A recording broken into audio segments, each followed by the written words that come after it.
আসসালামু আলাইকুম ভিউয়ার্স। আজকে আমি রুই মাছ রান্না করব। রুই মাছটা দেখেন আমি ধুয়ে কেটে ভালোভাবে পরিষ্কার করে নিয়েছি।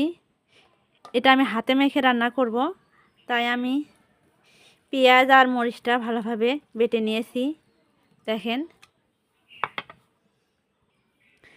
এখন দিয়ে দিচ্ছি আমি তেল,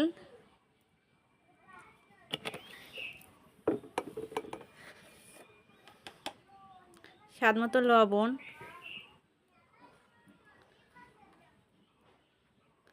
হলুদ,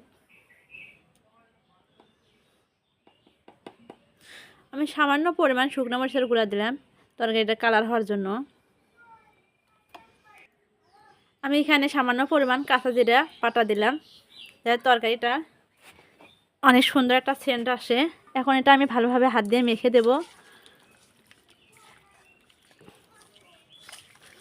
এটা রান্না করতেও খুব সহজ এবং সময়ও খুব কম লাগে এভাবে রান্না করলে।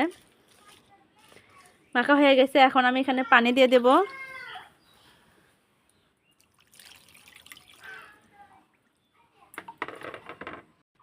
এখন আমি এটা চুলায় বসে দিলাম জাল করার জন্য।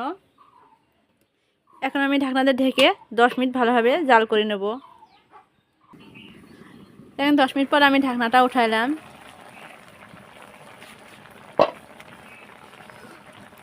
মাছটা এখন আমার হয়ে গেছে। দেখেন, আমি এখানে ভাজা জিরার গুঁড়া দেব। এখন আমি ভাজা জিরার গুঁড়া দেব।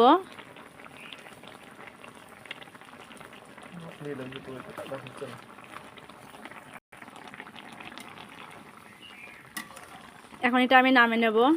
আজকের রেসিপি এখানে শেষ। দেখা হবে অন্য কোনো রেসিপিতে। ধন্যবাদ, সবাই ভালো থাকবেন।